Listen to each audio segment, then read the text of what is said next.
Hey, how are you? Dr. Jim here. I want to talk to you today about pain. As a physical therapist, I deal with pain a lot. But the reality is, pain is not the problem. It is a notification. It is a system that our beautiful bodies are presenting us with information to inquire what's going on, what's happening right now. Our brains generate pain, so we will get curious to look into what's going on. And so, many people find me in my work, whatever that might be, because they're in pain somehow. And typically it is either destroying their lives purely because of the pain, or their activities and their function are limited because of their pain. And I need to have the conversation right off the bat that pain is merely a notification of something going on. And I'll illustrate this through a couple of my own stories. Now, I want to say something before we go any further. Pain is 100% real to the person who is experiencing it. Every time, all the time, period. I've had many people that have come to me and said, oh, so-and-so couldn't find anything wrong, but my back hurts or my knee hurts. And I say, absolutely, your back or your knee hurts.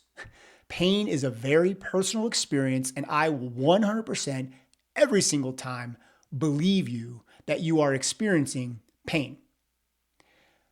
The trick becomes why and what is going to help you solve it.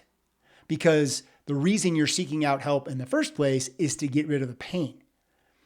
But maybe it needs surgery, or maybe it needs exercise, or maybe it needs relaxation. Maybe it needs emotional release and healing. There's all kinds of things that can make our brains decide that they need to scream at us that they're having pain. Have you ever woken up and noticed that you have a bruise?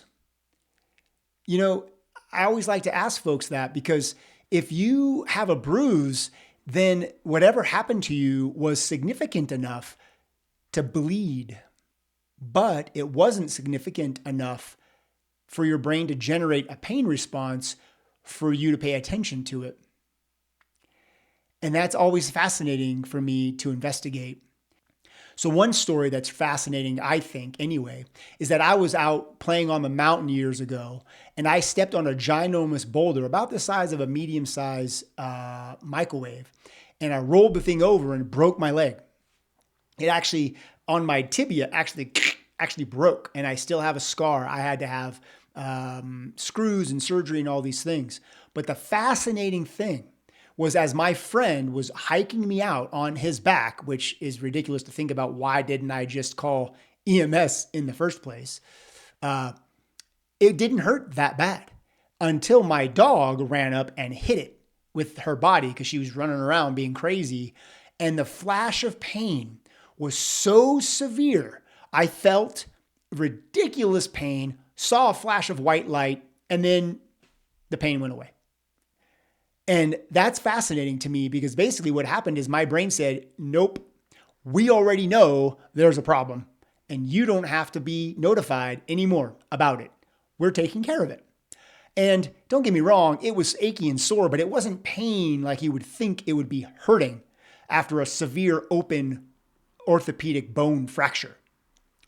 But once I finally got to the hospital and I got in to that emergency room, and I was safe from a survival standpoint, all of a sudden, my brain said, oh, Jim, by the way, your leg's broken. And it hurt so bad.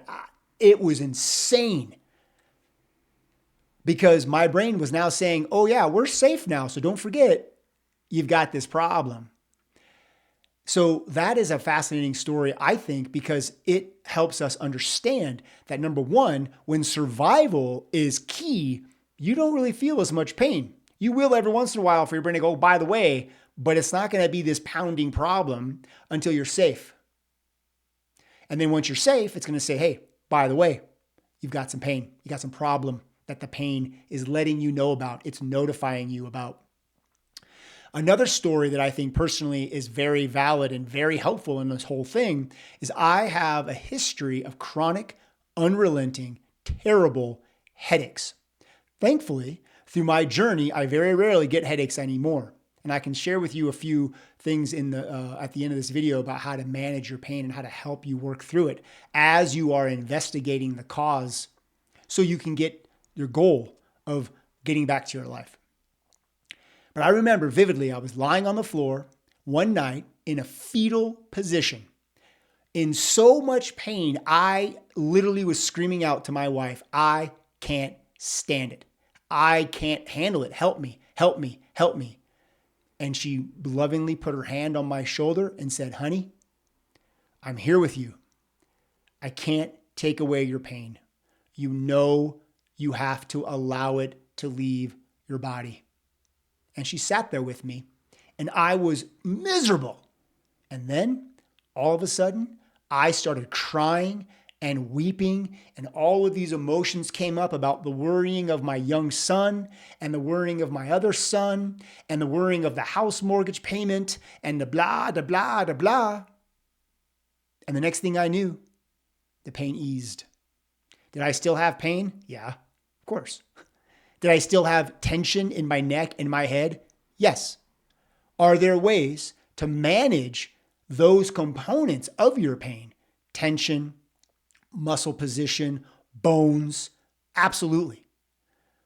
But I wouldn't have had relief of the severity of my pain unless I would have allowed the emotion to spill over and get out of my body. You know, that reminds me of a wonderful analogy I like to use in the work I do with people, and it's the cup analogy. And there's really two of those that people use. Number one, you'll hear people say you have to fill your cup in order to be able to give to somebody else. Makes sense, because you can't give from an empty cup. And then the second version of that is that you're not going to have a problem. You're not going to perceive a problem until your cup overflows with stimulation. And that is how I, as a physical therapist and a coach and a guide, help people the most. I help people figure out how to manage their cup. And you can manage it in all kinds of ways. You can meditate. You can eat well, you can exercise regularly, you can investigate activating your superhuman, which is a version of making yourself learn how to manage your tension and your body's safety levels while you're up moving around so that it will relax, so that it can recover and heal. Those are options. But sometimes if you have a cup that's simmering and all of a sudden life happens, the person cuts you off in traffic, the barista screws up your coffee. Something's going to happen. A dog is being a dog and they eat a pillow. And all of a sudden, you're freaking out and you have pain again. Nothing else changed except your stress cup is now overflowing. So again, there's many ways to manage your stress cup. And I highly encourage all of us to investigate the ones that speak to us. I'm trying to be breadcrumbs on the way to people's breakthroughs. And if something I'm saying is resonating with you and clicking, then there's ways that we can work together and I can help you through some of this. But the bottom line is pain is not the problem, even though it feels like it is. It's a warning system or a signal or a notification that something is amiss. And sometimes there's actually not a problem at all, but your brain thinks there is. There's a fascinating story from Lorimer Mosley, a world-renowned pain specialist and researcher and clinician. And I have his YouTube video on my website. And it's also, you can find it on YouTube if you look around. It's fascinating. He's an Australian guy. He's a hell of a storyteller. And I highly recommend you check it out.